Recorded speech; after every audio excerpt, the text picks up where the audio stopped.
Let me tell you something that haunts me even now, centuries after my death. I was 17 years old when I realized I was the most insufferable person in every room I entered. Not the smartest, mind you, the most insufferable. I'd argue with everyone, desperate to prove my brilliance, correcting people's grammar while they were trying to tell me their dying mother's last words. I was that guy. And one morning, I watched my only friend walk away from me in the middle of a sentence because he simply couldn't stand to hear my voice anymore. That moment, standing alone on a Philadelphia street corner with my mouth still open mid-argument, changed everything. Because right then, I understood something that would eventually help me negotiate with kings, befriend enemies, and build a nation. I was choosing to be alone, every single day, with every single word. And today, I'm going to share with you the 13 rules I discovered after that morning, rules that transformed an insufferable teenage know-it-all into someone trusted by revolutionaries and royalty alike. But I need to warn you, these aren't pretty inspirational quotes you can cross-stitch onto a pillow. These are the uncomfortable, sometimes painful truths that actually change lives. The ones that require you to betray your own ego, question everything you think makes you special, and rebuild yourself piece by piece. I'm Benjamin Franklin, and if you stay with me through this, I promise you'll never see your potential the same way again. Now, I know what you're thinking. Why should you listen to a guy who's been dead for over 200 years? Fair question. Let me answer it this way. I was born so poor that my father couldn't afford to keep me in school past age 10. I was 10 years old, and my formal education was over. I had 2 years of schooling total. Yet somehow, that barely educated kid became a scientist, whose experiments are still taught in classrooms, a writer whose words helped birth a nation, a diplomat who convinced France to fund a revolution, and an inventor who created things you still use concepts of today. I held no inherited titles, no family wealth, no prestigious university degrees. Everything I became, I built from scratch, using nothing but the principles I'm about to share with you. And here's what matters. These rules worked in the 18th century, and they work now. I've watched from wherever it is we go after death, and I can tell you the fundamental patterns of human excellence haven't changed one bit. Technology changes, fashion changes, but the architecture of a life well lived? That's eternal. You're about to learn the same system that took me from poverty to dining with kings. From 2 years of schooling to honorary degrees from Harvard and Yale, from anonymous to having my face on your money. But I need you to understand something before we go further. This won't be easy. Growth never is. These 13 rules broke me down completely, before they built me back up. They required me to admit I was wrong about almost everything I believed about success, intelligence, and human nature. They demanded I become someone I wasn't sure I could become. There were nights I cried with frustration, days I wanted to quit, years when I couldn't see if any of it was working. Yet here's what I know with absolute certainty. Whatever you want from life, whether it's wealth or wisdom, love or legacy, influence or inner peace, these rules are the foundation. Miss even one, and you'll wonder why success feels so slippery. Master them all, and you'll be unstoppable in ways that will shock you. So let me take you back to where it all began, to that morning when everything shattered, because that's where your transformation begins too. In the breaking, I was working in my brother's print shop in Boston, and I thought I was God's gift to intellectual discourse. I'd read a few books, taught myself to write by copying articles from magazines, and concluded I was basically a genius surrounded by simpletons. Every conversation was a competition I needed to win. Every discussion was a battlefield where I could prove my superiority. I collected arguments like weapons and deployed them with surgical precision, not to discover truth, but to humiliate whoever dared disagree with me. My brother James hated me. Can you imagine that? Your own brother? The person giving you a job and a place to sleep, unable to stand your presence? Our print shop employees would literally volunteer for the worst tasks just to avoid working near me. I was 17 and completely, utterly alone, convinced it was because everyone else was too stupid to appreciate my brilliance. Then came that Wednesday morning. I was walking with Timothy, the one person who still tolerated me, probably out of pity. We were discussing something trivial, I don't even remember what, and I was in peak form. Correcting, contradicting, demonstrating my intellectual superiority with every breath. And Timothy just stopped walking, right there on Market Street. He looked at me with something that wasn't anger or even annoyance. It was exhaustion. soul-deep exhaustion. He said, "Benjamin, I can't do this anymore." And he walked away, didn't storm off, didn't yell, just quietly removed himself from my presence as you'd step away from a bad smell. I started to follow him, to explain why he was wrong to leave, to argue my case. Then I saw my reflection in a shop window. Really saw it. My mouth was open, ready to argue. My face was twisted with that desperate need to be right. And I looked exactly like what I was. A lonely, scared boy using intelligence as a weapon because he had nothing else. That reflection saved my life. Because in that moment, I realized I had a choice. I could keep being right and keep being alone, or I could become someone different entirely. Some people actually wanted to go around, but that would mean admitting that everything I thought made me special was actually making me unbearable. It would mean killing the person I was and becoming someone new. I spent the next 3 days in complete silence, not speaking to anyone, just thinking. And I made a decision that terrified me. I would systematically destroy every habit that made me insufferable and rebuild myself using a completely different operating system. I didn't know if it would work. I didn't know if I could even do it. But I knew with absolute certainty that if I didn't change, I'd spend my entire life alone. Brilliant maybe, but ultimately meaningless. That's when I started developing what I'd later call my 13 virtues, though we're going to call them rules today because that's what they really are. Rules that govern the game of building an extraordinary life. And the first rule, the one that started everything, came directly from that moment with Timothy on Market Street. Rule number 1. Silence is the soil where wisdom grows. Let me explain what I mean because this isn't about being quiet. This is about fundamentally changing your relationship with your own voice. For most of my early life, I spoke to prove I existed, to demonstrate my value, to win some imaginary competition for relevance. Every silence felt like a missed opportunity to showcase my intelligence. I interrupted, I pontificated, I filled every gap in conversation with my thoughts because some desperate part of me believed that if I stopped talking, people would forget I was there. But here's what I discovered through painful practice. When you speak to prove yourself, you learn nothing. When you speak to win, you make enemies. When you speak to fill the silence, you miss the very information you need to actually become wise. Real wisdom doesn't come from broadcasting what you know. It comes from the patient, disciplined collection of what you don't know, and you can only collect that in silence. I created a specific practice. In any conversation, I would force myself to ask 3 questions before making any statement. Just 3 questions, fully answered by the other person, before I allowed myself to contribute. Do you know how hard that was? How many times I'd have the perfect comeback, the devastating counterargument, the brilliant insight, and I'd have to swallow it and ask another question instead? It was torture. My ego screamed at me. Every fiber of my being wanted to jump in and show everyone how smart I was. But something magical started happening. People started trusting me. When you ask genuine questions and actually listen to the answers, people feel seen in a way they rarely experience. They open up, they share secrets, they reveal the hidden mechanisms of how the world really works. And you, in your disciplined silence, become the repository of an incredible amount of valuable information that the people busy talking never access. Within 6 months of practicing this rule, I knew more about the printing business than my brother, who'd been running it for years.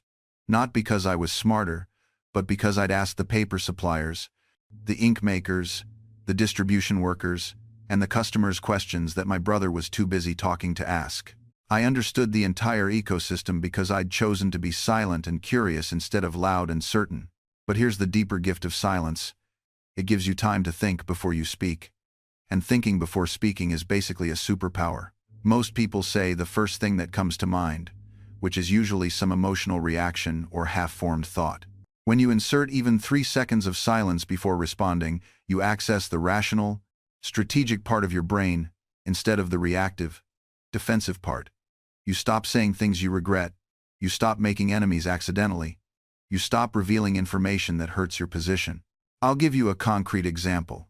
Years later, I was in London negotiating on behalf of Pennsylvania, trying to get the Penn family to pay taxes on their land. The deputy governor, a man named William Denny, was across the table, and he said something designed to provoke me, to make me angry so I'd say something rash that would weaken our legal position. The old me, the 17-year-old me, would have taken the bait instantly. but I'd spent decades practicing silence. So I just looked at him, said nothing. Let the silence expand until it becomes uncomfortable. And in that silence, I watched him squirm. He added a detail he didn't need to add, trying to fill the quiet. Then another detail. Then, essentially, an admission that their legal position was weaker than they'd claimed. All because I said nothing and let the silence do the work. We won that negotiation, and it's not because I was more eloquent than Denny. It's because I'd learned that silence is its own form of eloquence. Here's what I want you to try, starting today. In your next 3 conversations, ask 3 questions before making any statement about yourself or your opinions. Real questions, not rhetorical ones designed to make your point. Questions you're genuinely curious about. And here's the key. Actually listen to the answers like they contain treasure, because they do. Notice how different the conversation feels. Notice what you learn. Notice how differently people respond to you when they feel heard instead of being debated with. This alone, this single rule, will change your relationships, your career, and your access to opportunity. But it's just the foundation. Because once you've learned to be silent, once you've trained yourself to listen and collect wisdom instead of broadcasting your own, you're ready for the second rule, the one that almost nobody wants to hear. Rule number 2. Your pride is a parasite feeding on your potential. Oh, this one hurt. This one still hurts, if I'm honest. Because we're taught that pride is good, that self-esteem is essential, that we should be confident and sure of ourselves. And there's truth in that, to a point. But for most people, pride isn't confidence. It's a defense mechanism that prevents all growth. Let me tell you what pride really is. It's the part of you that would rather fail than admit you don't know something. It's the voice that says, "I know that already," when someone offers to teach you. It's the feeling that makes you defensive when criticized. It's the force that keeps you repeating the same mistakes because admitting you were wrong feels like death. I watched pride destroy my brother James. He was a good printer, truly skilled, but he refused to learn new techniques because admitting he didn't know them felt like admitting he wasn't already the best. When I suggested improvements to our process, improvements I'd learned by asking questions of other printers, he dismissed them immediately, not because they were bad ideas, but because they didn't come from him. His pride required that he be the source of all innovation, all wisdom, all expertise. And so he stagnated while the printing world evolved around him. I almost went down the same path. After my awakening on Market Street, I started learning everything I could about everything. Science, philosophy, languages, mathematics, and business. And the more I learned, the more I realized how little I actually knew. But my pride kept whispering, "Don't let them see your ignorance. Pretend you understand. Fake it." Pride wanted me to protect my reputation more than expand my knowledge. Then I watched a man named John Collins utterly humiliate himself in a public debate. John was brilliant, genuinely one of the smartest people I knew, but he'd claimed navigation that turned out to be completely wrong.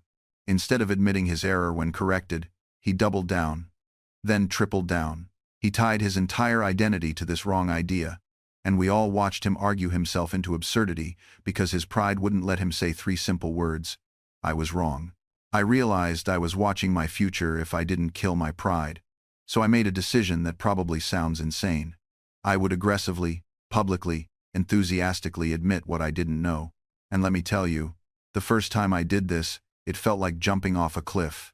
I was at a coffee shop. I remember this so clearly, talking to a younger guy, maybe 23, who was explaining blockchain technology to me. And about 3 minutes in, I realized I was nodding like I understood when I absolutely did not. The old me would have kept nodding, maybe thrown in a fascinating or "that makes sense," then gone home and Googled it secretly, like some kind of knowledge criminal. But I stopped him mid-sentence and said, "I'm sorry, I have no idea what you just said. Can you explain it? Like I'm 5? And you know what happened? His entire face lit up. He didn't look down on me. He didn't smirk or roll his eyes. He got excited, because people love teaching things they understand. It makes them feel valuable, knowledgeable, and important. By admitting ignorance, I didn't lose status, I allowed him to gain it. That moment rewired something in my brain. I started doing it everywhere. In meetings, I'd say, "I don't understand the financial model you're presenting." At dinner parties, when someone mentioned a book everyone apparently read except me, I'd admit I hadn't read it instead of faking familiarity. With my kids, when they asked me questions I didn't know the answers to, I stopped making stuff up and started saying, "I don't know. Let's find out together." Here's what I discovered. Admitting ignorance is the cheat code to actual learning. When you pretend to know things, you close the door to new information. Your brain stops paying attention because it thinks it already has the answer. But when you openly admit you don't know something, your mind becomes this hungry, absorbing machine. Everything becomes interesting again. The world becomes this endless buffet of things to discover instead of a test you're trying to pass. And the people around you? They respect it. Not despite your honesty, but because of it. Because everyone is walking around pretending to know more than they do. And when you break that pattern, you give everyone else permission to be human too. You become the person others feel safe around. The person they actually want to talk to. Because conversations don't feel like a competitive sport anymore. Think about the best conversation you've had in the past year. I'm willing to bet it wasn't with someone who had all the answers. It was probably with someone who asked genuine questions. Someone who said, "I don't know," and meant it. Someone who made you feel like your perspective actually mattered.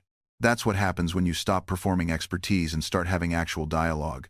Now, here's where it gets interesting. When you become comfortable not knowing, you naturally become curious. And curiosity is magnetic in ways that knowledge never will be.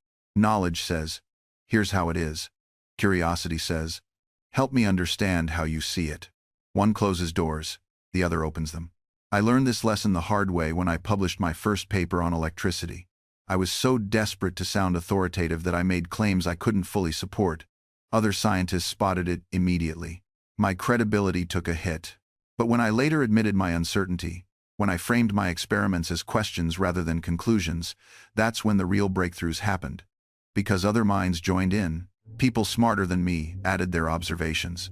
We built something together that none of us could have built alone. Your workplace is no different.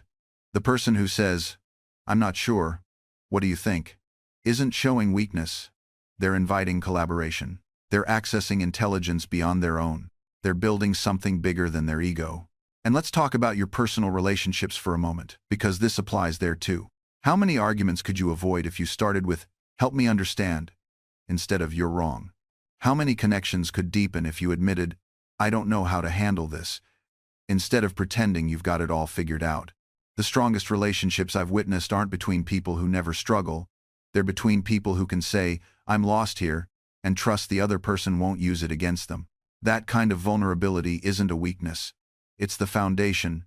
Everything worth having is built.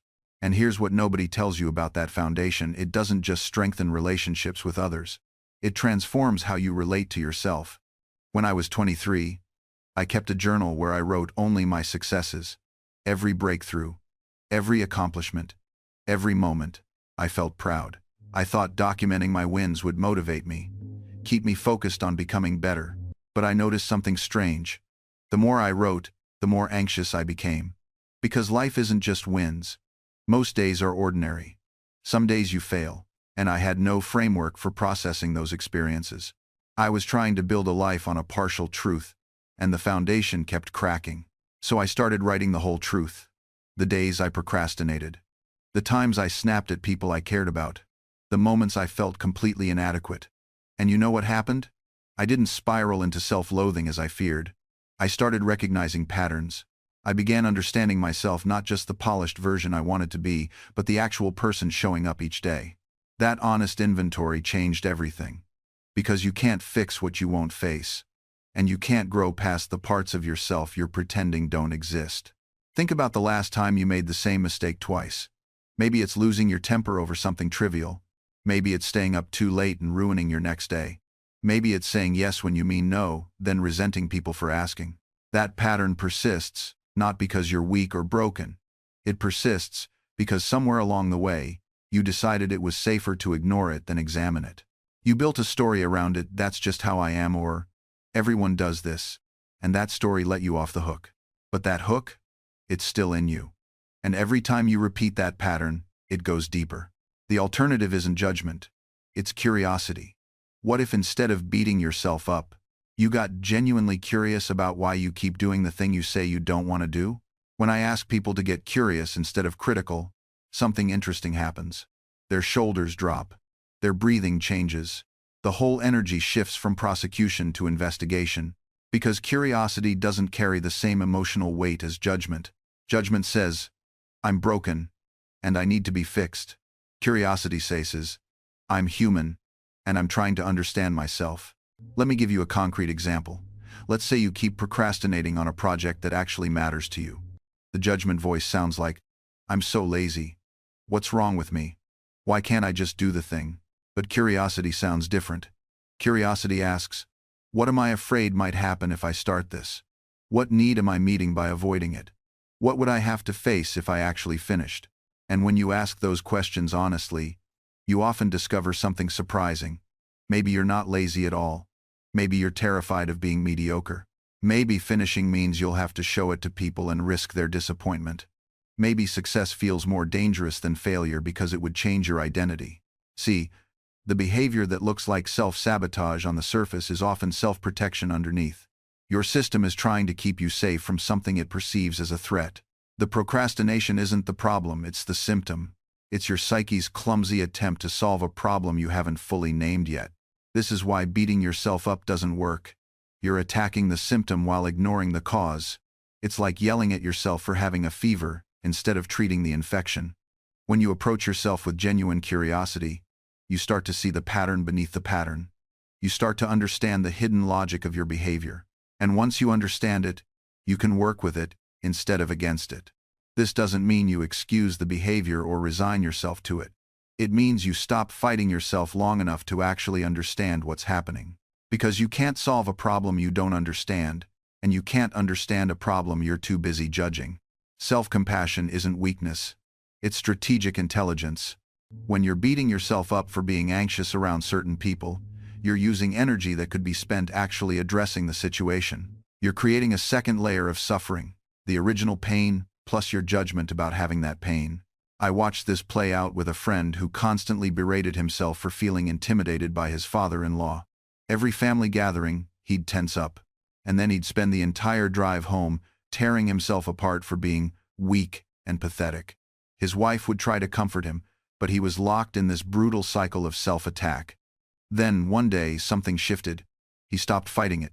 He said to himself, okay, I feel intimidated. That's what's happening. Why might that be? And suddenly, with that simple act of acceptance, he could actually think clearly. He realized his father-in-law used the same dismissive tone his childhood coach had used, a coach who'd made him feel perpetually inadequate. The intimidation wasn't about weakness.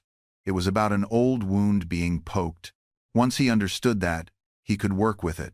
He couldn't change his father-in-law, but he could change his relationship to his own reaction.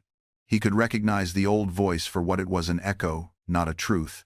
This is what self-compassion gives you, clarity. When you're not consumed by self-judgment, you can actually see what's in front of you. You can distinguish between a real threat and a ghost. You can choose a response instead of just reacting to the wound. And here's what's remarkable. Other people feel this shift too. When you stop being at war with yourself, you stop radiating that frenetic energy of internal conflict. You become more grounded, more present. Paradoxically, the moment you stop trying to force yourself to be comfortable becomes the moment you actually start becoming more comfortable. Because you're no longer divided, you're whole. Even if that wholeness includes discomfort, it's still more powerful than being fractured by self-judgment. Let me show you what this looks like in practice. You meet someone at a gathering. You say something you immediately regret, maybe a joke that lands flat, maybe an opinion that comes out harsher than you intended. The old version of you would replay that moment for days, weeks, even. You'd craft better versions in your mind, torture yourself with what you should have said. But now, you notice the discomfort. You feel that familiar squeeze in your chest.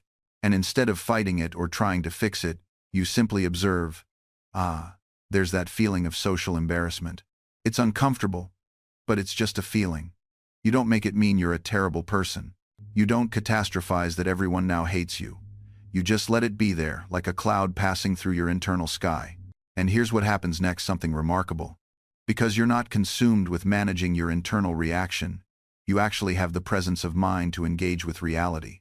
Maybe you notice the person didn't seem offended at all. Maybe you catch yourself sooner and clarify what you meant. Or maybe you do realize you crossed a line. And you apologize genuinely, not from a place of desperate self-loathing, but from authentic recognition that your words had an impact. This is the difference between reacting from your conditioning and responding from your consciousness. Reaction is automatic, unconscious, driven by the parts of you that are still trying to protect a younger version of yourself. Response is considered, present, arising from your adult self who can handle discomfort. Think of it this way. Your conditioning is like old software running in the background. It was written when you were young, when you had limited information about how the world works. That software says things like being criticized means you're worthless, or if people see the real you, they'll reject you, or you have to be perfect to deserve love. Those programs made sense once. They were your best attempt to stay safe in circumstances you couldn't control. But you're not that powerless child anymore. You're an adult with resources, perspective, and choices that a child never had. The problem is your nervous system doesn't know that yet. It's still running those old programs, reacting to present situations with solutions designed for past dangers. This is why you might feel terror before a presentation, even though no actual threat exists. Why you might avoid conflict, even when standing up for yourself is necessary. Why you might sabotage relationships right when they start getting close. Your system is trying to protect you from threats that no longer exist. The beautiful thing? Once you see the pattern, you can change it. This is where that cognitive restructuring I mentioned earlier becomes powerful. You're not just thinking positive thoughts. You're actively debugging your mental software. You're questioning whether these old programs still serve you. When that voice says, "Yes, everyone will judge you," you can ask, is that actually true? What evidence do I have? Am I confusing my father's voice with reality? Is this fear protecting me, or is it limiting me? You start gathering data that contradicts the old story. You notice that when you were vulnerable with your friend, they didn't reject you, they opened up to you. You observe that the mistake you made at work didn't end your career. You recognize that being imperfect actually made you more relatable, not less lovable. Slowly, you write new code. New beliefs based on current reality, not childhood wounds. But here's what makes this really stick. You have to practice. Your brain changes through repetition. Neural pathways strengthen with use. Every time you challenge an old belief, every time you act despite the fear, every time you choose a different response than the automatic one, you're literally rewiring your brain. This is neuroplasticity in action. Your brain isn't fixed. It's adaptable, changeable. Even patterns that have run for decades can be modified. I'm not saying it's easy. Those old pathways are like highways, fast, automatic, well-traveled. The new ones start as dirt paths through the forest. But every time you choose the new path, it gets a little clearer, a little wider, a little easier to find. Eventually, if you keep choosing it, that dirt path becomes a highway too. The old highway? Without use, it fades. Not overnight. But gradually, nature reclaims it. Weeds grow through the cracks. Rain washes away the surface. And one day you realize that the old route isn't even there anymore. You couldn't take it if you tried. This is the miracle of neuroplasticity in action. Your brain literally rewires itself based on what you repeatedly do. Not what you think about doing. Not what you wish you'd do. What you actually, consistently, repeatedly choose. And here's what makes this both challenging and beautiful. It doesn't care about your feelings in the moment. Your brain doesn't ask, "Hey, do you feel motivated right now?" It just watches your behavior and adapts accordingly. You feel terrible, but you go to the gym anyway. Your brain notices. You feel amazing, but you skip because you're celebrating? Your brain notices that too. This is why relying on motivation is a losing strategy. Motivation is weather. It changes constantly, unpredictably, beyond your control. Discipline is climate. It's the pattern, the reliable structure underneath all the daily fluctuations. You don't need the weather to be perfect. You need systems that work regardless of the weather. So I built systems. Simple ones at first. I put my running shoes next to my bed so they'd be the first thing I saw in the morning. I prepared my gym clothes the night before. I chose a gym that was literally on my way to work. No extra turns, no excuses. I removed every possible source of friction between me and the action I wanted to take. Because here's what I learned. Your future self will take the path of least resistance. Always. That's not a character flaw. That's how humans work.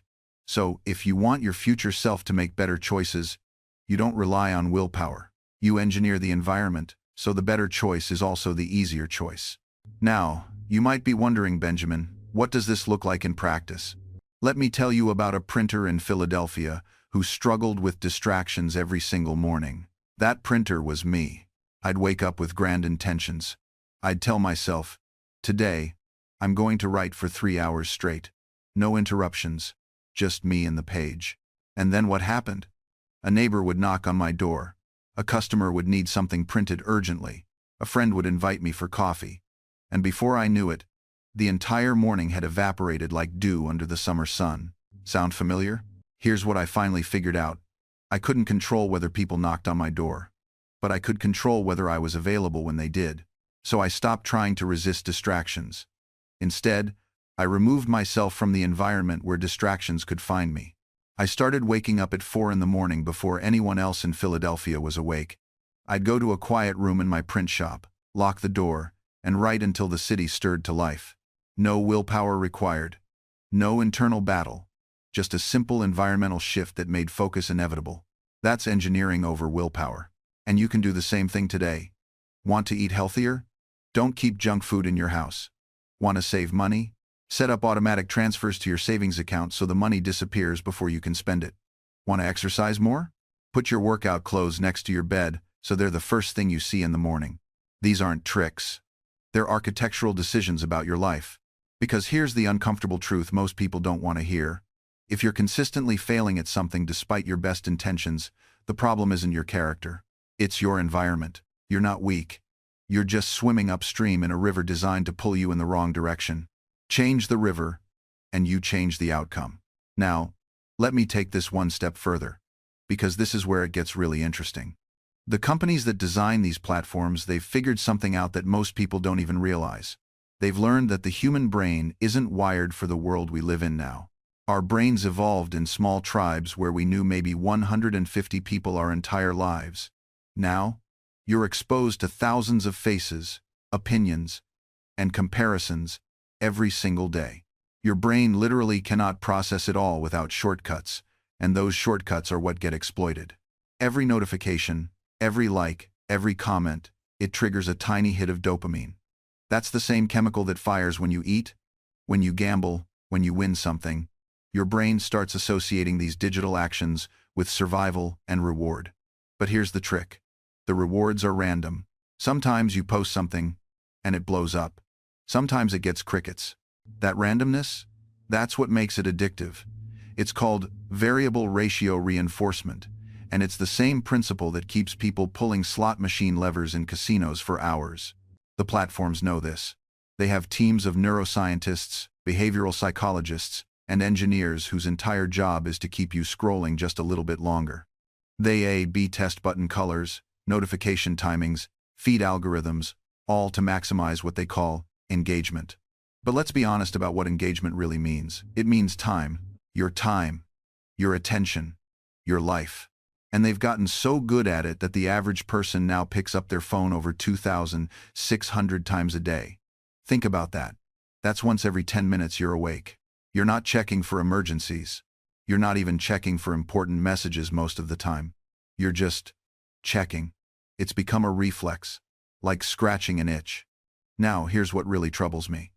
This isn't making us happier.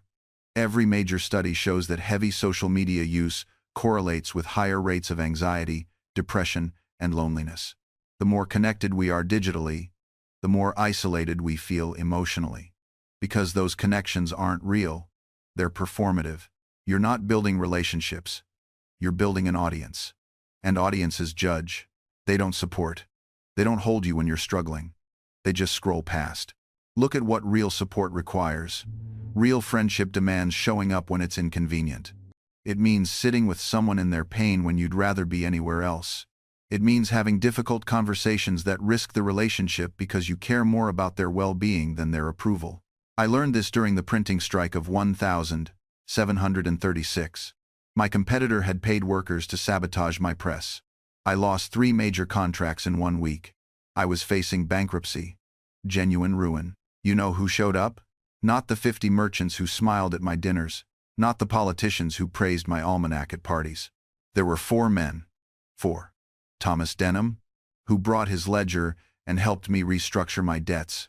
John Coleman, who worked my press for free, 16-hour days, until we caught up on orders. And 2 others whose names history forgot, but whose loyalty I never did. 4 men, out of dozens, I'd considered friends. That's the real ratio when crisis hits. That's what authentic relationships look like when tested. Social media gives you the illusion of support without the burden of actually providing it. Someone posts about their depression, you can hear their status and feel like you've helped. You haven't. You've performed helping. There's a universe of difference. Real help is texting them directly, showing up at their door, sitting in silence when words fail, driving them to appointments, checking in days later when everyone else has moved on to the next trending tragedy. The algorithm doesn't measure that. It can't, because real friendship isn't content, it's context. It's the accumulated weight of small, consistent actions over years. It's inside jokes that make no sense to outsiders. It's the comfort of silence. It's knowing someone's patterns well enough to notice when something's wrong before they say a word. You can't build that through screens. You can't maintain it through likes. And you absolutely cannot substitute it with followers. But here's what social media has convinced an entire generation. That breadth equals depth. That knowing a little about many people is equivalent to knowing a lot about a few. It's not. It's the opposite. I could tell you more about my 4 true friends than I could about the 40 acquaintances who surrounded them. I knew Thomas's fear of failure that drove him to perfectionism. I knew John's resentment toward his father, which he masked with humor. I knew these things because we had time. We had space. We had conversations that lasted hours, not seconds. Your social media friendships? You know their curated highlight reel. You know what they choose to perform. You don't know them. And even the things you think you know about them, the moments they've chosen to share, those aren't neutral observations. They're strategic communications. Every post is a press release. Every story is a marketing campaign for a version of themselves they're constructing in real time. I once knew a printer who published a rival newspaper. He wrote every week about his success, his influence, and his important connections. His publication painted him as a titan of industry.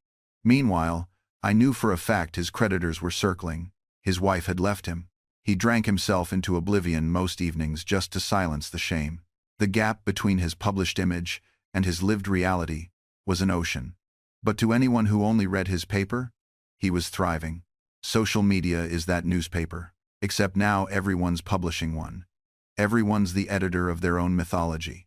And we're all reading each other's editions, mistaking carefully edited fiction for documentary truth. Here's what makes this particularly insidious. The comparison isn't just unfair because their life isn't actually better than yours.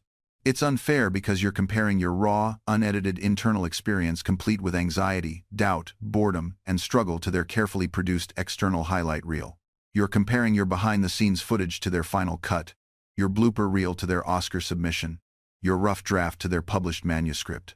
It's not an apples-to-apples comparison. It's comparing your apple to someone's painting of an apple and wondering why your fruit doesn't look as perfect. You feel every tedious moment of your day. You experience every petty annoyance, every minor failure, every moment of insecurity. You live inside your head with all its criticisms and catastrophizing. That's what it means to be you. They don't post those moments. They don't share the tedium. The algorithm doesn't reward authenticity, it rewards aspiration. So what you see from them is the curated 0.1% of moments deemed worthy of public consumption. And then, and this is where it gets truly damaging, you internalize this unfair comparison as evidence of your inadequacy. Your brain doesn't pause to remind you that comparison itself is fundamentally flawed. It doesn't whisper, "Hey, you're comparing your rough draft to their published masterpiece." No, it simply registers the gap and translates it into a feeling. Asterisk, I'm falling behind. Asterisk. And here's what makes this particularly insidious. These platforms have engineered the perfect conditions for chronic dissatisfaction. Every time you open the app, you're essentially spinning a slot machine of social comparison. Sometimes you see something that makes you feel inspired. Most times, you see something that makes you feel insufficient. The feed is infinite. The stream never ends. There's always another achievement to witness, another milestone you haven't reached, another person doing the thing you wish you were doing, but better, faster, younger, with more followers, more funding, more applause. I once experimented.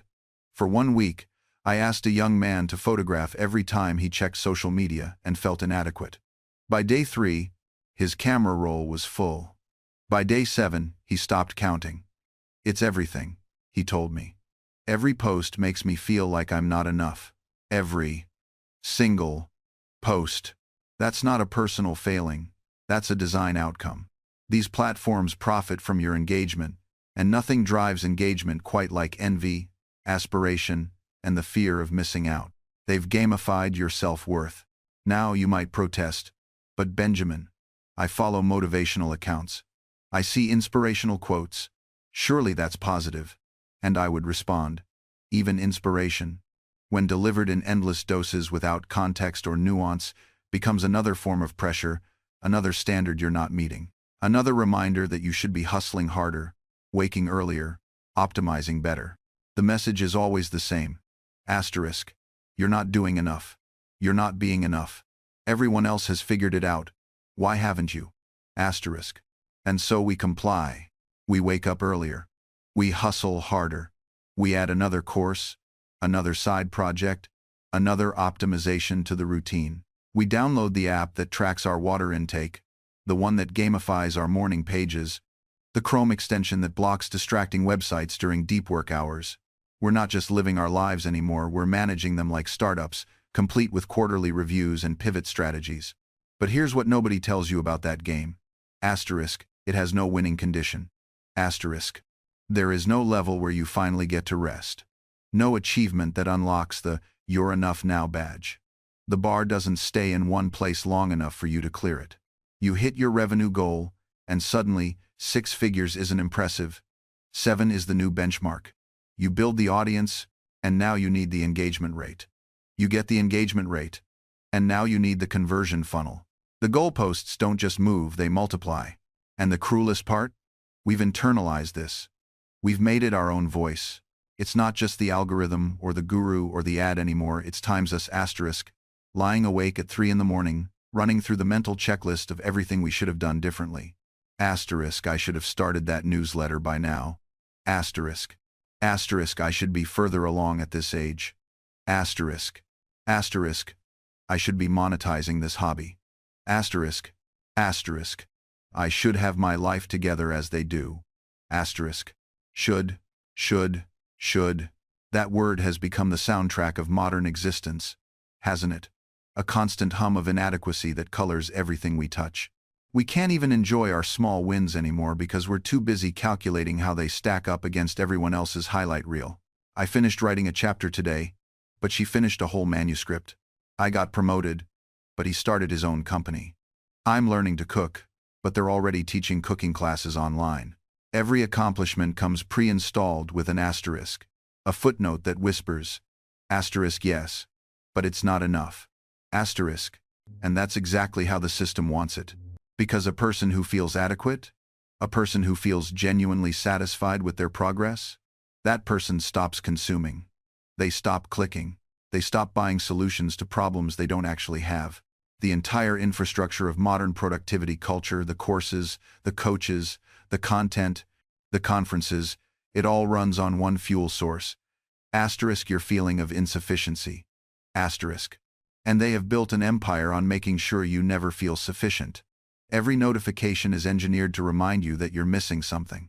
Every algorithm is designed to show you people who appear to be doing what you should be doing, earning what you should be earning, achieving what you should be achieving.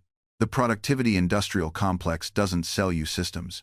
It sells you a mirror that's been subtly distorted just enough that you always look slightly wrong. Too slow. Too disorganized. Too unmotivated. Too human.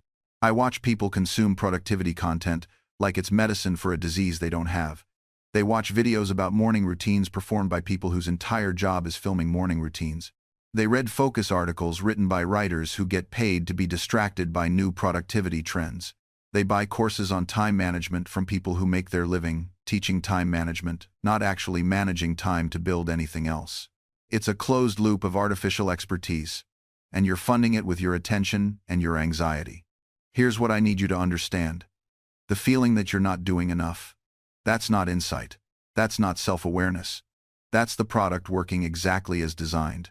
Because the moment you feel sufficient, the moment you look at your actual life and think, this is enough, I am doing enough, I have enough, that's the moment you stop being a consumer. You stop clicking. You stop buying. You stop comparing. You exit the economy of manufactured inadequacy, and they cannot allow that to happen. So they innovate. They create new categories of insufficiency.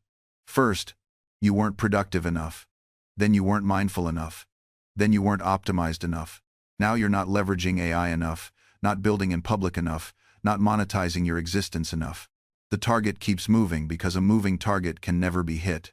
And a target that can never be hit generates perpetual customers. I built a printing business, helped found a nation, conducted scientific experiments, and wrote an almanac that people quoted for generations. I did not do this by watching content about doing this.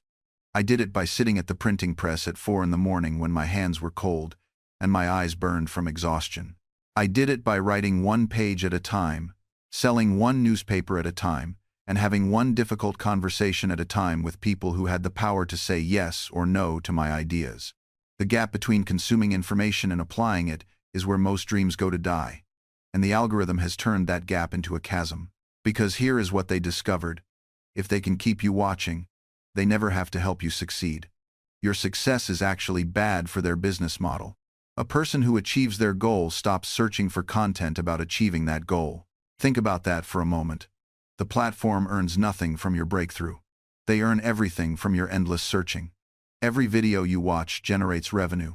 Every video you skip past generates data. Every moment you spend scrolling is a moment you are not building, not creating, not doing the actual work that would free you from needing their content. This is the most elegant trap ever designed. It feels like education, but functions like anesthesia. You are learning yourself into paralysis. I have watched people spend 3 years watching videos about starting a business without ever registering a business name. I have seen individuals consume hundreds of hours of content about writing without ever finishing a single piece of writing. The consumption becomes a substitute for the creation. The learning becomes a replacement for the doing. And the cruelest part? You feel productive while it happens. You feel like you are taking steps forward. Your brain releases the same reward chemicals from watching a video about success that it would from actually succeeding, just in smaller doses. Just enough to satisfy the craving without requiring the work. Just enough to keep you coming back. This is what I mean when I say the algorithm does not serve you. It farms you. You are not the customer. You are the crop. And perhaps you are thinking, but Benjamin, I have learned valuable things. I have gained real knowledge from these platforms. And I do not doubt that is true. But let me ask you this. How much of what you have learned have you actually implemented? How many of those valuable insights have translated into tangible changes in your life? Because knowledge without application is not power, it is noise. And the algorithm is very, very good at generating noise. The difference between wisdom and information is time. Time to reflect. Time to question. Time to forget what does not serve you, and remember what does. In my era, a young printer's apprentice would spend years setting type. Tedious work, yes. But in that repetition, something happened. The words sank in. The rhythm of language became second nature. The apprentice absorbed not just letters, but ideas, structure, argument. The apprentice became literate, not through consumption, but through time's intimate contact times with text. Today, you scroll past more words before breakfast than that apprentice encountered in a month, and you remember none of them. Because memory is not built through exposure, it is built through engagement, through struggle, through the friction of wrestling with an idea until it becomes part of you. I learned French by translating documents word by word, dictionary at my side. It took months. It was frustrating. But when I finished, French was times mine asterisk. It lived in my bones. You learn French by playing an app for 10 minutes a day, earning digital badges, and forgetting everything by next Tuesday. The app celebrates your streak. The app tells you you're making progress. But 6 months later, you cannot hold a conversation. Because the app is optimized for engagement, not for mastery, it kept you coming back. It did not make you fluent. This is the quiet tragedy of our age. We mistake activity for accomplishment, motion for progress. We are so busy learning that we never actually learn asterisk. And nowhere is this more evident than in the endless courses, the tutorials, the masterclasses that populate your feeds. Learn to code in 30 days, master photography in 2 weeks, become a millionaire by following these 7 steps. I am not opposed to structured learning. I championed universal education. But these modern offerings are not education. They are entertainment disguised as education. They give you the feeling of progress without the substance of it. Because real learning is not comfortable. It does not fit neatly into bite-sized modules. It cannot be completed while you're half watching television. Real learning requires your full presence, your frustration, your failure, and your time. The algorithm knows this. And it knows that real learning does not keep you clicking. So it offers you the simulation instead. The course you purchased but never finished. The tutorial you watch but never practice. The knowledge you intend to apply but somehow never do. And you collect these intentions like I once collected books. Except for my books, I read asterisk. Your courses gather digital dust in some forgotten folder, a monument to aspiration without execution. You see, here's what I've observed about real learning. It requires friction. It requires resistance. When I studied electricity, I didn't just watch someone else fly a kite in a thunderstorm. I got my hands dirty. I risked my life. I experienced failure after failure. The understanding came through the struggle, through the confrontation with the material. But you've been sold this fantasy of frictionless learning. Swipe to acquire knowledge. Click to become an expert. As if wisdom were a file you could simply download into your brain. It's a comforting lie, and the algorithm profits handsomely from your belief in it. I spent 5 hours a day, every day, teaching myself to write clearly. I rewrote the same sentences, dozens of times. I read my work aloud to hear where it faltered. There were no shortcuts, no hacks, no gurus promising me I could master prose in a weekend.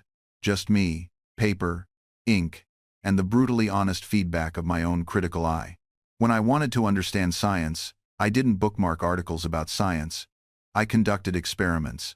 I built equipment with my own hands. I collaborated with other minds willing to challenge my assumptions. The learning happened in the doing, not in the collecting of resources about doing. Your generation has confused the map for the territory. You've mistaken the menu for the meal. You collect information about things, while never actually engaging with the things themselves. You save writing articles but never write. You bookmark videos about business, but never build. You subscribe to newsletters about health, but never change a single habit. You're not collecting tools. You're collecting excuses. Because as long as you're still learning, you never have to face the real test. You never have to put yourself out there. You never have to risk being wrong, or looking foolish, or discovering that maybe you're not as naturally talented as you hoped. Preparation becomes a shield. Research becomes a hiding place. And I see it everywhere now. People who've read 30 books on entrepreneurship but never made a single sale. People who've watched hundreds of hours of fitness content but can't do 10 push-ups. People who can lecture you about Stoic philosophy but fall apart at the first sign of adversity. The knowledge isn't the problem. The avoidance is. Because here's what actually happens when you start doing before you feel ready. You learn faster. Exponentially faster. 1 week of actually writing teaches you more than 6 months of reading about writing. 1 real conversation teaches you more about sales than any course ever will. 1 workout teaches your body more than 1,000 videos. Action is information. Failure is feedback.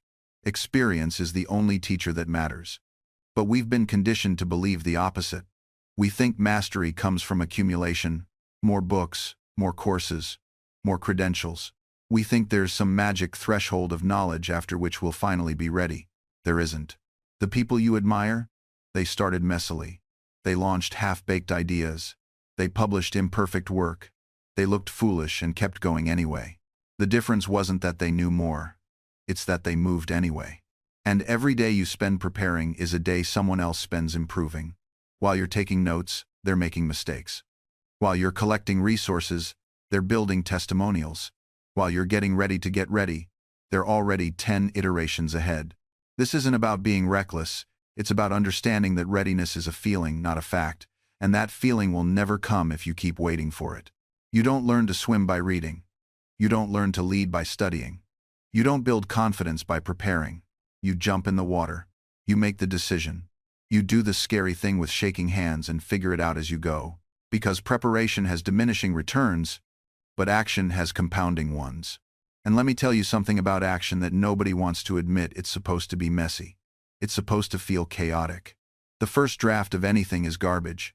Your first attempt at a new skill looks laughable compared to the experts. Your initial efforts feel clumsy and inadequate. But here's what I discovered through decades of experimentation. That messiness is not a bug in the system. It's the entire system. When I first started experimenting with electricity, I didn't have a laboratory. I had a room with some wire, some glass, and a lot of questions. My early experiments were ridiculous. I shocked myself more times than I can count. I broke the equipment. I chased dead ends for months. But each messy attempt taught me something. Each failure narrowed the field of possibilities. Each shock, literal and metaphorical, gave me information I couldn't get any other way. The people who never start are waiting for clarity that doesn't exist. They want to see the whole staircase before they take the first step. But here's the truth. The staircase builds itself as you climb. Each step you take reveals the next one. I didn't know I'd become a scientist when I was a printer's apprentice. I didn't know I'd help found a nation when I was writing satirical letters for my brother's newspaper. I couldn't have predicted any of it because the path only became visible by walking it. You're doing the same thing right now, whether you realize it or not. Every choice you make, every small action you take, is revealing the next step. But you can only see it by moving. And here's where it gets interesting. The quality of your preparation matters far less than the consistency of your action. I've watched brilliant people with perfect plans accomplish nothing. And I've watched ordinary people with messy execution change the world. Why? Because action creates feedback loops that preparation never can. When you act, reality talks back. It tells you what works and what doesn't. It shows you opportunities you couldn't have imagined. It connects you with people who become crucial allies. It builds skills that no amount of reading or planning could develop. Preparation is you talking to yourself. Action is you having a conversation with the world. And the world has far more interesting things to say than your anxious inner voice. So here's what I want you to understand. You're not behind. You're not too late. You're not missing some secret knowledge that everyone else has. You're exactly where you need to be at the beginning of action. And that's the most powerful place you can stand. Now, I want to address something that might be stirring in your chest right now. Because if you're anything like I was, you're feeling that familiar cocktail of emotions. Hope mixed with skepticism, excitement tangled with fear, inspiration battling with doubt. You might be thinking, this all sounds beautiful, Ben. But what if I'm the exception? What if this doesn't work for me? Let me tell you something I learned printing newspapers in Philadelphia.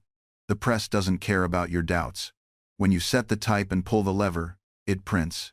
Every single time. The mechanics of action work the same way for everyone. But here's where we get tripped up.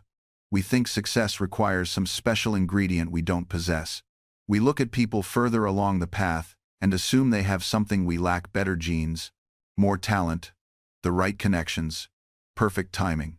I used to think the successful merchants in Boston had access to secrets I'd never learn.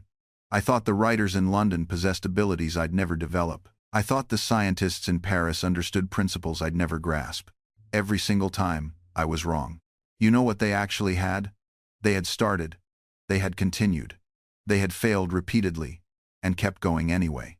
The shopkeeper who seems to effortlessly run a thriving business? They spent years figuring out inventory, dealing with difficult customers, and making purchasing mistakes that nearly bankrupted them. The writer whose words flow like honey? They have notebooks filled with terrible drafts, rejected pitches, and stories that went nowhere. The artist whose work moves you to tears? They have hundreds of paintings. They'll never show anyone. Experiments that failed, techniques that didn't work. What separates them from everyone else isn't talent. It's not genius. It's not luck. It's that they continued taking imperfect action while everyone else waited for perfect conditions. They understood something crucial. You don't need to be ready. You need to be willing. Willing to look foolish. willing to fail, willing to learn, willing to try again with slightly more knowledge than you had before. That's the mindset that transforms ordinary people into extraordinary contributors. You know what's interesting? I spent years trying to understand electricity. Years. People thought I was mad, standing in thunderstorms, flying kites in dangerous weather, risking my life for what many considered philosophical nonsense with no practical application. But I didn't see it that way. Every failed experiment told me something. Every shock that knocked me backwards taught me about conductivity. Every burnt wire revealed something about resistance. I wasn't failing. I was learning the language that nature speaks. And when I finally proved that lightning was electrical in nature, when I invented the lightning rod that would save countless buildings and lives, it wasn't because I was smarter than everyone else. It was because I was willing to be wrong more times than everyone else. That's what separates those who achieve from those who merely dream. The achievers know that the path to being right once is being wrong 100 times first. So when you're standing at the edge of something new, when you're afraid to take that first step because you might stumble, remember this. Every expert you admire, every master of their craft, every person whose work you respect, they all started exactly where you are. Uncertain, unskilled, afraid. The only difference is that they started anyway. They didn't wait for confidence to arrive like some magical gift from the heavens. They built it, one small action at a time. They didn't wait until they felt ready, because ready is a feeling that only comes after you've already begun. Look, I'm not going to lie to you. The beginning is hard. It's supposed to be hard. If it were easy, everyone would do it, and then it wouldn't be worth doing. But here's what I discovered. The hardest part isn't the work itself. The hardest part is making peace with being a beginner. It's ego death in its purest form. You have to be willing to be bad at something in public. You have to be willing to produce work that doesn't match the vision in your head. You have to be willing to let people see you struggle, and that terrifies us. Because we've been conditioned to only show our polished selves, we wait until we're good before we share. We hide our learning process like it were something shameful. But the learning process is where all the magic happens. That's where character is built. That's where resilience is forged. That's where you discover what you're actually made of. I'm 79 years old, and I'm still learning, still experimenting, still willing to be wrong. Because the day you decide you know everything is the day you stop growing. And the day you stop growing is the day you start dying. Now, about money and success, because I know that's on your mind. Always has been, always will be. Let me tell you something unpopular. Wealth without wisdom is like a sword in the hands of a child. Dangerous, destructive, and ultimately, tragic. I made money, lost money, made it again. And here's what I learned that nobody wants to hear. The pursuit of wealth for its own sake is the emptiest chase you'll ever undertake. It's like drinking salt water to quench your thirst. The more you have, the more you want. The more you want, the less satisfied you become. But, and this is crucial, poverty isn't noble either. Don't let anyone romanticize struggle. I've been poor, really poor. It's not character building when you can't afford candles to read by, or when you're wondering if you'll eat tomorrow. Poverty limits options, limits freedom, limits the good you can do in the world. The sweet spot? Enough. Enough to live comfortably. Enough to help others. Enough to pursue your curiosity without fear. Enough to sleep at night without anxiety eating away at your peace. But not so much that you become its servant. Not so much that you spend your life protecting it instead of using it. I watched men in Philadelphia accumulate fortunes they could never spend in 10 lifetimes. They worked until they dropped dead. Never traveled. Never relaxed. Never enjoyed the fruits of their labor. They were rich in currency but bankrupt in living. They confused the scoreboard with the game itself. Here's my formula. Take it or leave it. Earn more than you spend. Spend less than you earn. Invest the difference in things that matter: education, relationships, and tools that increase your capability. And for God's sake, don't wait until you're wealthy to start being generous. The habit of giving when you have little ensures you'll give when you have much. But let me be clear about something. Money is a tool, not a god. It's a means, not an end. The moment you start worshiping it is the moment it owns you instead of you owning it. I've seen men sell their integrity for gold, trade their reputation for silver, sacrifice their families for success. They ended up with everything and nothing simultaneously. I learned something watching these people. True wealth isn't addition, it's multiplication. It compounds not through what you earn, but through who you become in the earning. Look at the merchants in my day who built legacies. They didn't just accumulate gold. They accumulated wisdom, relationships, and character. Each transaction made them sharper. Each negotiation taught them human nature. Each challenge forged resilience that no amount of money could purchase. The difference? They understood that wealth is a byproduct, not a target. The richest man in Philadelphia when I arrived wasn't the one with the most coins. He was the one who could walk down any street and be greeted by name. His credit was unlimited because his word was ironclad. His opportunities were endless because his reputation preceded him. That's multiplication. Your character multiplies your opportunities. Your integrity multiplies your network. Your wisdom multiplies your decisions. I see people today chasing zeros on a screen, forgetting that those zeros mean nothing if there's nothing substantial before them. 1,000 times 0 is still 0. But here's what breaks my heart most. Watching people sacrifice their transformation for their transaction. They take the shortcut that cost them the lesson. They avoid the struggle that would have built their strength. They want the destination without the journey. Not realizing the journey is what makes you worthy of the destination. I remember a young printer who came to me wanting success. I showed him everything. The techniques, the business practices, the customer relationships. He took the information and left, convinced he'd stolen the secret. 10 years later, I was still growing. He'd already failed twice. He got the information, but he skipped the transformation. He wanted to know what I knew without becoming who I'd become. He thought success was a formula, not a forging. That's the trap. You think rich people have secrets. They don't. They have scars. They have calluses. They have thousands of hours of experience that shaped how they think, decide, and act. You can't skip that. You can't shortcut the transformation. Every mistake I made taught me something money couldn't buy. Every failure refined my judgment. Every setback revealed my weaknesses. I wasn't collecting information, I was being reformed. And perhaps the most humbling realization, learning, forced me to confront how wrong I had been, not just mistaken in small details. Fundamentally, catastrophically wrong about things I had defended with absolute certainty. I once believed that lightning was caused by friction between clouds. I argued this theory with confidence. I wrote about it, until my experiments proved me spectacularly incorrect. The embarrassment was acute, but the lesson was invaluable. Certainty is the enemy of understanding. I had been certain that older workers made better apprentices. Experience, I reasoned, translated to reliability. Then, I hired a 16-year-old compositor who outworked everyone in my shop. My theory collapsed under the weight of reality. Every time I learned something new, I discovered how incomplete my previous understanding had been. It wasn't that I was adding to knowledge, I was often replacing bad knowledge with better knowledge. This is what genuine learning requires. The willingness to be wrong. The courage to abandon ideas you've defended.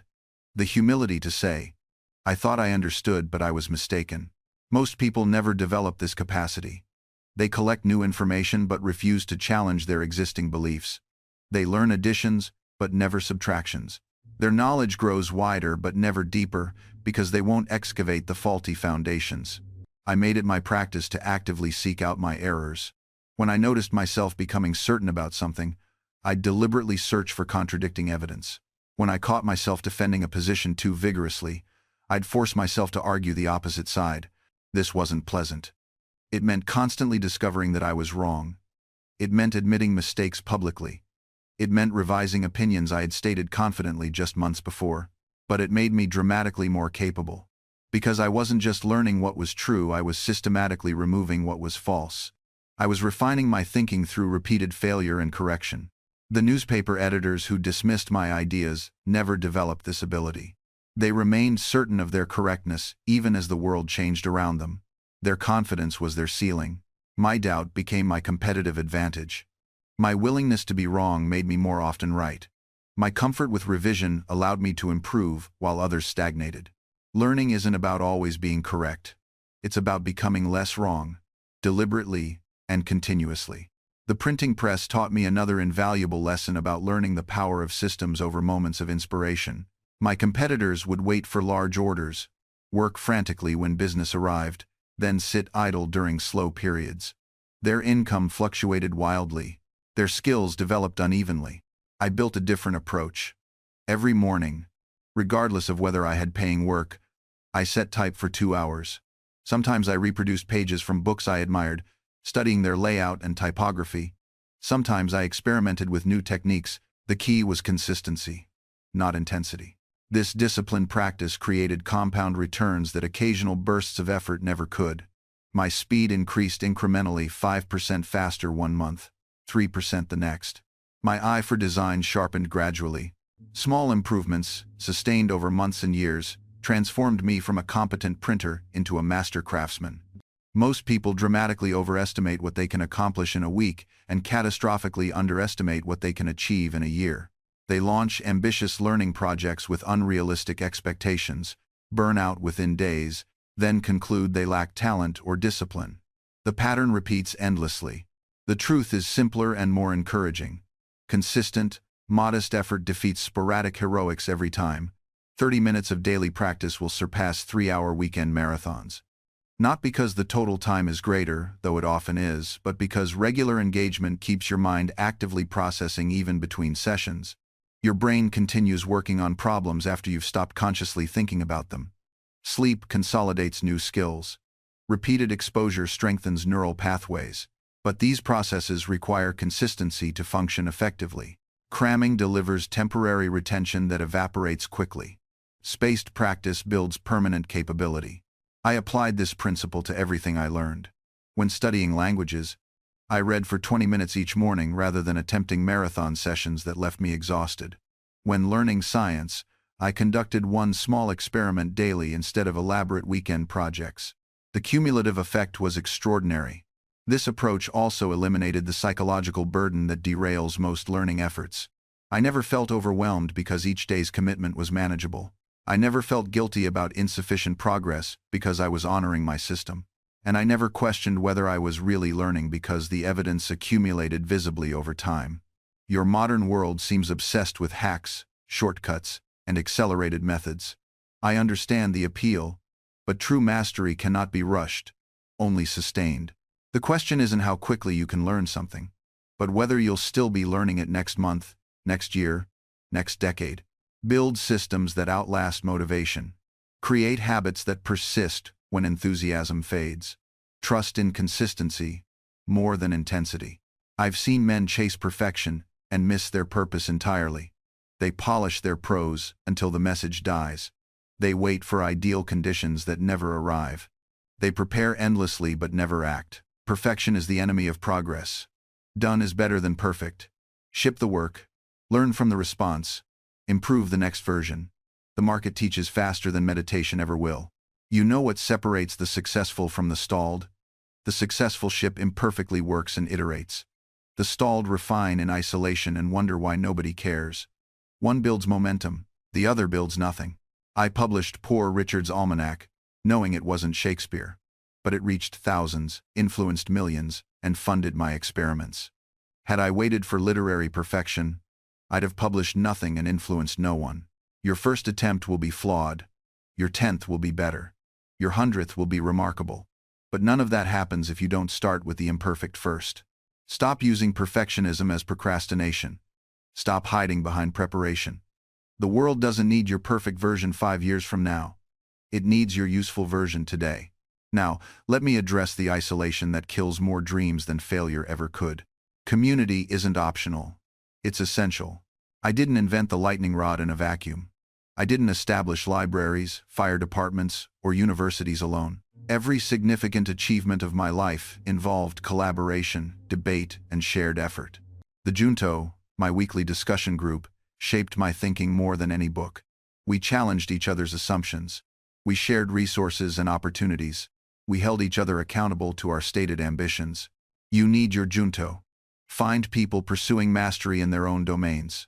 Not yes men who validate your excuses.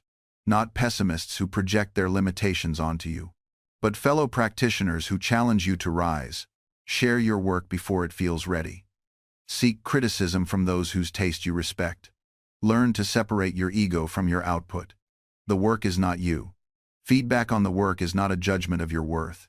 I showed early electrical experiments to skeptics who thought I was chasing fantasy. Their questions forced me to clarify my thinking. Their doubts made me design better demonstrations. Opposition strengthened the final result. Isolation feels safe. But safety is often the most dangerous choice. Your unchallenged ideas grow weak. Your blind spots remain invisible. Your potential stays unrealized. And here's what history teaches us about comfortable certainty.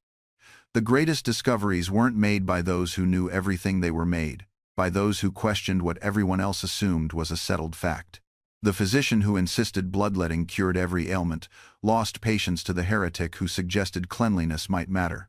The navigator who trusted ancient maps never found new continents. That prize went to those willing to sail beyond the edge of what was known. I've watched brilliant minds become prisoners of their own expertise. They accumulate knowledge like treasure, then spend their remaining years guarding it against anyone who might suggest it's incomplete. They mistake the map for the territory, the description for the thing itself. The most dangerous phrase in any language isn't, "I don't know," it's, "I already know." Because the moment you decide you've finished learning, you've begun the long slide toward irrelevance. Every industry, every field, every domain of human expertise is littered with the bones of those who stopped questioning at precisely the moment questioning mattered most. The newspaper executives who knew the internet was a fad, the scientists who knew heavier than air flight was impossible, the experts who knew their expertise was unassailable. They didn't lack intelligence. They didn't lack credentials. They lacked the one thing that separates lasting wisdom from temporary correctness: humility in the face of what they didn't yet understand. And here's the beautiful paradox: the more certain you are, the less you actually know. Because true knowledge reveals its own limitations. Deep understanding illuminates the vast darkness beyond what you've grasped. I spent decades studying electricity, and the deeper I went, the more questions emerged. Every answer birthed 10 new mysteries. That's not frustration, that's the signature of genuine learning. The person who claims to have all the answers is advertising their shallow understanding. The expert who welcomes correction is demonstrating their depth. So ask yourself honestly, when did you last change your mind about something important? When did you last seek out an opinion designed to dismantle your own? When did you last sit with someone who sees the world entirely differently and actually listen, not to refute, but to understand? If you can't remember, you've stopped growing. And if you've stopped growing, you're already dying. You just haven't noticed yet. The coffee shop where I write these words hums with a dozen conversations I'll never be part of. 2 tables over, a young woman explains cryptocurrency to her gray-haired father, his pen scratching notes on a napkin. Behind me, a construction worker and a software engineer debate municipal water policy with surprising nuance. They're bridges between worlds. I've come to believe that intellectual diversity isn't just nice to have, it's oxygen for ideas.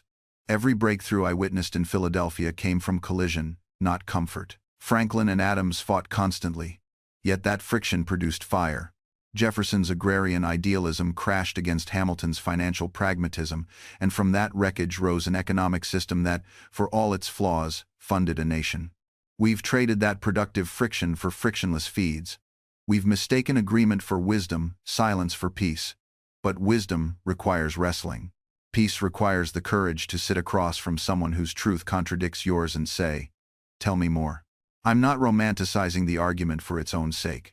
I've sat through enough Thanksgiving dinners turned war zones to know that debate without respect is just noise. What I'm advocating is harder: the discipline to engage with the best version of opposing ideas, not the straw men we prefer to demolish. Try this, actually try it.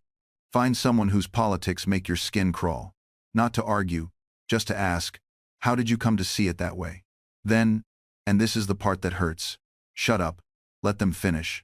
Watch what happens to your certainty when you discover they have reasons, not just prejudices. That their path to their conclusion, while different from yours, contains its own logic, its own pain, its own hope. You won't suddenly agree, you shouldn't, but you might add a shade of gray to your black and white world, and in that gray space, something new becomes possible.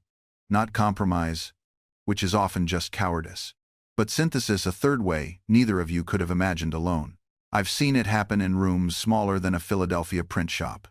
2 merchants, each convinced the other's proposal would ruin the venture. They argued for hours, import schedules, payment terms, profit splits. Each dug deeper into his position. Then, one man, exhausted, said something unexpected. "Tell me what keeps you awake at night about this deal." The room changed. The other merchant, caught off guard by the question, paused. "That my family won't eat if the shipment fails," he admitted quietly. "Then, we have the same fear," the first man replied. They stopped defending positions and started solving a shared problem. Within 20 minutes, they designed a risk-sharing structure. Neither had considered one that protected both families while making the venture stronger. That's synthesis, not splitting the difference. Creating something better than either original idea. But here's what I learned. Synthesis requires ego death. You have to be willing to let your idea die so something better can be born. Most people would rather win with a mediocre solution than collaborate on a brilliant one. Your attachment to being right will cost you more than you can imagine. I've also noticed that the fiercest disagreements often hide surprising agreement. You argue about the route while wanting the same destination. You battle over methods while sharing values. I once watched a father and son nearly destroy their relationship, arguing about the family business. The father wanted the son to follow tradition. The son wanted to innovate. They fought for months, until someone asked them each, "What do you actually want for this business?" Both answered identically. "To build something that lasts, that we can be proud of, that serves people well." They wanted the same thing. They'd been fighting over how, not what. Once they saw that, the argument transformed. They stopped defending territories and started designing together, blending the father's wisdom with the son's fresh vision. The business thrived because it finally stopped competing and started combining its strengths. Look beneath the surface of your disagreements. Often, you're allies who've mistaken each other for enemies. And sometimes, the disagreement isn't really about the stated topic at all. The young man arguing passionately about tradition might actually be fighting to feel connected to something larger than himself. The woman insisting on innovation might be battling against feeling trapped by expectations she never chose. When you recognize the human need beneath the intellectual position, the entire conversation transforms. I've watched this transformation happen in real time. Two neighbors arguing bitterly about property boundaries suddenly found common ground when one mentioned worrying about his children's safety and the other revealed the same fear. The property line dispute was real, but the underlying anxiety about protecting their families was the true conversation waiting to happen. Look for what I call the fear beneath the fight. Most heated disagreements are powered by anxiety, fear of loss, fear of being controlled, fear of becoming irrelevant, fear that caring about others means abandoning yourself. When you address the fear, the disagreement often resolves itself, or at least becomes manageable. This brings me to the final element of my system, what I consider the culmination of everything we've discussed. Strategic silence. After all I've taught you about what to say and how to say it, the most powerful tool in your arsenal is sometimes saying nothing at all. Revolutionary, isn't it? The printer, who filled pages with words telling you that emptiness is powerful. But strategic silence is different from passive silence. It's not weakness, avoidance, or submission. It's purposeful, active, and often courageous. Strategic silence is knowing when the other person needs space to think rather than more information to process. It's recognizing that continuing the conversation will only deepen the entrenchment rather than advance understanding. I practiced this during some of the most critical negotiations of my life. When the British ministers would make unreasonable demands, I sometimes sat in complete silence for minutes at a time, not glowering, not sighing dramatically, simply sitting calmly, present, but quiet. The effect was remarkable. People rushed to fill the silence, often revealing more about their true positions, their flexibility, their fears. The silence itself became a negotiation.